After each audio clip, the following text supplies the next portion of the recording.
কেমন আছেন সবাই?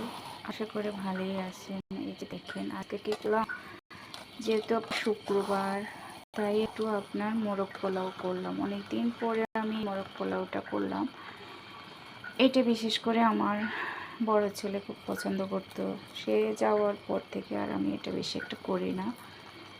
এখন হঠাৎ করে আপনার এই যে ছেলে বলে যে আম্মু তুমি বাইরে যাওয়ার পর থেকে মোরগ পোলাওটা করো না, এখন আজকে মোরগ পোলাও করো। তার কি করলাম, এখন বাধ্য হয়ে করতে তো হবেই, কারণ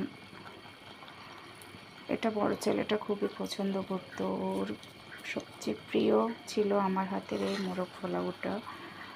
আর এখন ছেলেটা অনেক দূরে আছে, তার জন্য খারাপ লাগে। একটু কাছে দাঁড়িয়ে থাকলে যে বক্স করে দিব বা কিছু, অবশ্য তার বাবা যাওয়ার সময় আমি যতটুকু সম্ভব আমার হাতের রান্নাগুলো করে দেওয়ার চেষ্টা করি।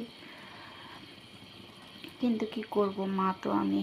আর মায়েদের মনটা আসলে খুবই সন্তানের জন্য জানি কেমন জানি বুঝতেছি না। আসলে যখন মায়েরা কোনো ব্যাপারে অন্যায় ব্যাপারে ডাক দিত বা পড়ালেখার ব্যাপারে বলতো পড়ালেখা করো, এটা তখন মনে হতো যে মা বাবা বেশি ডাক দেয়, বেশি বলে। আসলে না, মা বাবা আসলে অনেক মূল্যবান জিনিস। আর মা বাবা ছাড়া পৃথিবীতে আপনার